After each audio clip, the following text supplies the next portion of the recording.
Hello students, आज हमारा जो टॉपिक है वो है प्रतिरोधों का संयोजन। हमने प्रतिरोध के बारे में पढ़ा था। तो प्रतिरोधों का संयोजन यहाँ पर होता है। प्रतिरोध संयोजन क्या होता है, देखिए कि जब हम विभिन्न प्रकार के प्रतिरोध मान लीजिए हमारे पास अलग अलग मान के प्रतिरोध हैं। जैसे ये हमारे पास प्रतिरोध है अलग अलग मान के, एक ओम का है, एक 2 ओम का है और एक 3 ओम का है। हम चाहते हैं कि हमें प्रतिरोध का मान 1, 2, 3 से ज़्यादा मिले और हमारे पास प्रतिरोध केवल 3 ही है। तो हम जो आवश्यक मान होता है उस आवश्यक प्रतिरोध का जो हमारे पास मान है उससे ज़्यादा का मान प्राप्त करने, उससे कम का मान प्राप्त करने के लिए हम प्रतिरोधों को आपस में इस प्रकार संयोजित करते हैं कि वो हमें मिलकर एक प्रतिरोध बनाकर देते हैं, जिसका मान हम जितना चाहते हैं उतना हो। तो उस प्रतिरोध को हम बोलते हैं तुल्य प्रतिरोध। तो विभिन्न प्रकार के प्रतिरोधों को आपस में जोड़कर आवश्यक मान का तुल्य प्रतिरोध प्राप्त करना प्रतिरोधों का संयोजन कहलाता है। तो आवश्यक मान का जो जितना हमें चाहिए, जितने हमारे पास प्रतिरोध है उनको जोड़कर हम जितना चाहिए हमें उतना प्रतिरोध अगर हम प्राप्त कर लें तो वो प्रतिरोध कहलाता है तुल्य प्रतिरोध। इसलिए प्रतिरोधों के संयोजन की जरूरत होती है। तो प्रतिरोधों का संयोजन कितने प्रकार का होता है? प्रतिरोधों का संयोजन 2 प्रकार का होता है। कौन सा होता है? एक श्रेणी क्रम संयोजन होता है, एक समांतर क्रम या पार्श्व संयोजन जिसे कहते हैं, सीरीज कॉम्बिनेशन और पैरेलल कॉम्बिनेशन। तो सबसे पहले हम बात करते हैं श्रेणी क्रम संयोजन। तो देखिए श्रेणी क्रम संयोजन क्या होता है? श्रेणी क्रम संयोजन होता है सीरीज बनाना, यानी एक के पीछे एक लाइन बनाना। जैसे प्रतिरोध 3 है, तीनों को आपने इस प्रकार जोड़ा कि प्रत्येक प्रतिरोध का दूसरा सिरा अगले प्रतिरोध के पहले सिरे से, इसका दूसरा सिरा इससे अगले वाले पहले सिरे से और इसके आने वाले प्रतिरोध इसका दूसरा सिरा इसके आगे आने वाले प्रतिरोध के पहले सिरे से जुड़े हो। अगर इस प्रकार लाइन में एक ही क्रम से प्रतिरोध जुड़े हैं तो वो जो संयोजन होता है वो संयोजन कहलाता है श्रेणी क्रम संयोजन। यानी इस प्रकार के संयोजन में 2 या 2 से अधिक प्रतिरोधों को इस प्रकार जोड़ा जाता है कि प्रत्येक प्रतिरोध का दूसरा सिरा अगले प्रतिरोध के पहले सिरे से जुड़ा होता है। इस प्रकार के संयोजन में क्या विशेषता होती है? इस प्रकार के संयोजन में देखिए, इस प्रकार के संयोजन में धारा का मान, प्रत्येक प्रतिरोध से बहने वाली धारा का मान समान होता है। जैसे यदि इस परिपथ की बात करें और इस परिपथ में I धारा प्रवाहित हो रही है तो इस प्रतिरोध से भी I पर धारा आएगी, इस प्रतिरोध से भी I धारा ही प्रवाहित होगी और इस प्रतिरोध से भी I धारा ही प्रवाहित होगी। लेकिन इनके सिरों पर जो विभवांतर होता है, यानी आपने विभवांतर कितना लगाया, एक V वोल्ट की बैटरी का लगाया। अब ये V वोल्ट की बैटरी समान विभवांतर उत्पन्न नहीं करेगी, ये विभवांतर उत्पन्न करेगी इनके प्रतिरोध के आधार पर। तो जितना प्रतिरोध होगा उसके अनुसार इस पर क्या उत्पन्न होगा, विभवांतर। तो विभवांतर का मान प्रत्येक प्रतिरोध पर क्या होता है, अलग अलग होता है। इसको ऐसे समझिए कि मान लीजिए हमारे पास एक पानी का पाइप है जिसकी चौड़ाई अलग अलग जगह पर अलग अलग है।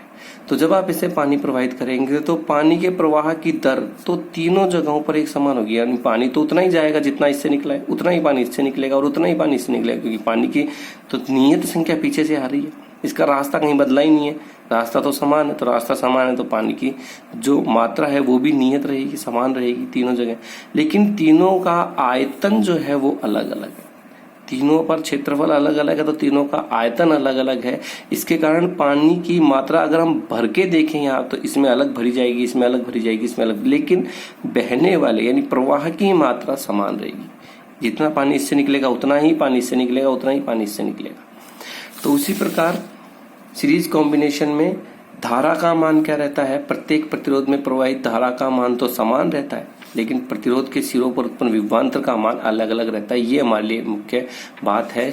इसी से हम समीकरण बनाएंगे और इसी से हमारा पूरा डेरिवेशन होगा सिर्फ इस लाइन से कि श्रेणी क्रम संयोजन में प्रत्येक प्रतिरोध पर धारा का मान समान तथा प्रत्येक प्रतिरोध के सिरों पर उत्पन्न विभवांतर का मान अलग अलग होता है। अब हम मानते हैं कि माना 3 प्रतिरोध है, डेरिवेशन करने जा रहे हैं तो 3 प्रतिरोध हमने माने R1, R2 और R3 जिनका मान अलग अलग है तीनों का प्रतिरोधों का। किसी परिपथ में श्रेणी क्रम में संयोजित हमने इसको कर दिए। श्रेणी क्रम में संयोजित करेंगे तो परिपथ में प्रवाहित धारा मानी हमने I प्रवाहित कर रही है, बैटरी आपने V की जोड़ दी, कुंजी K लगा दी है। तो बैटरी V लगाते ही इसमें धारा कितनी चलने लग जाएगी, I धारा प्रवाहित होगी। I धारा प्रवाहित होगी तो तीनों ही प्रतिरोधों से क्या होगा, क्योंकि श्रेणी क्रम में है तो तीनों ही प्रतिरोध से निकलने वाली धारा का मान तो समान रहेगा, I और I। लेकिन इन तीनों पर विभवांतर का मान क्या होगा, अलग अलग। इस पर V1, इस पर V2 और इस पर V3। तो सबसे पहला समीकरण हमारा वही बनेगा जो अलग अलग है। क्या अलग है? यहाँ पर धारा समान है, विभवांतर अलग है। और ये विभवांतर किसके बराबर है? बैटरी के विभवांतर के। जितनी पानी की मात्रा जाएगी वो तीनों में अगर जोड़े तो उसी के बराबर होगी। तो बैटरी के विभवांतर के बराबर, यानी V बराबर कितना हो जाएगा? V1 plus V2 plus V3। Battery का विभवांतर इन तीनों के उत्पर विभवांतर के बराबर होगा। तो ये हमने कर दिया।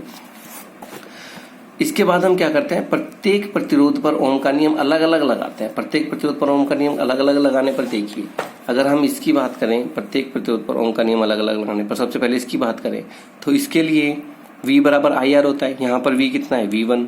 I कितना है? क्योंकि धारा समान तो इसमें I ही रहेगा। और R कितना है? R1। इसके लिए V2 बराबर IR2। इसके लिए V3 बराबर IR3, क्योंकि तीनों में धारा का मान समान है।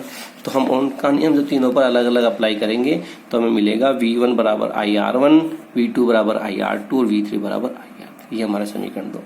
अब संपूर्ण परिपथ पर ओम का नियम लगाने पर पूरे पर, तो पूरे के लिए V कितना है? पूरे के लिए विभवांतर V है बराबर, पूरे के लिए पूरे परिपथ में धारा कितनी बह रही है? I बह रही है, क्योंकि श्रेणी क्रम में है तो धारा का मान समान होता है, धारा कहीं नहीं बदलेगी। और पूरे परिपथ का प्रतिरोध तीनों को मिलाकर एक प्रतिरोध बनेगा, तो उसको हमने बोल दिया R तुल्य, R इक्विवेलेंट। तो ये समीकरण 3 हो गया। समीकरण 1 व 2 और 3 से अगर V बराबर I R इक्विवेलेंट रखे तो V की जगह I R इक्विवेलेंट बराबर V1 की जगह I R1 प्लस V2 की जगह I R2 और प्लस V3 की जगह I R3। ये समीकरण 1 में हमने V के मान, V1 के मान, V2 के मान और V3 के मान रख दिए हमने। इन तीनों से I कॉमन लिया तो I कॉमन आ जाएगा, ब्रैकेट में बचेगा R1 plus R2 plus R3। I से I कैंसिल हो जाएगा तो बचेगा R इक्विवेलेंट यानी R तुल्य बराबर R1 plus R2 plus R3। यही हमें चाहिए था। R तुल्य का मान कितना होगा? R तुल्य का मान होगा, इसका मतलब कह सकते हैं कि श्रेणीक्रम संयोजन में तुल्य प्रतिरोध का मान संयोजन में जुड़े प्रत्येक प्रतिरोध के योग के बराबर होता है। यानी जितने भी आप उसमें प्रतिरोध जोड़ोगे, लगाओगे, तो श्रेणी क्रम में जितने भी प्रतिरोध आपने लगा रखे हैं और आपको उन सब का एक प्रतिरोध प्राप्त करना है, तो उन सभी को जोड़ दीजिए। जितने भी प्रतिरोध लग रहे हैं उन सब का जोड़ दीजिए। अगर आप जोड़ देंगे तो आपके पास क्या होगा? तुल्य प्रतिरोध प्राप्त हो जाएगा, कि वो सब मिलकर कितना प्रतिरोध देंगे वो हमें प्राप्त हो जाएगा। अब मान लीजिए यदि n प्रतिरोध जुड़े हों, n मतलब बहुत सारे जुड़े हैं, हमें नहीं पता, तो हम क्या करेंगे? वही R1 plus R2 plus R3 plus R4 plus RN, जितने जुड़े हैं उतने। 1 जुड़े हैं तो 1, 2 जुड़े हैं तो 2, 3 जुड़े हैं तो 3, 10 जुड़े हैं तो 10 को जोड़ देंगे।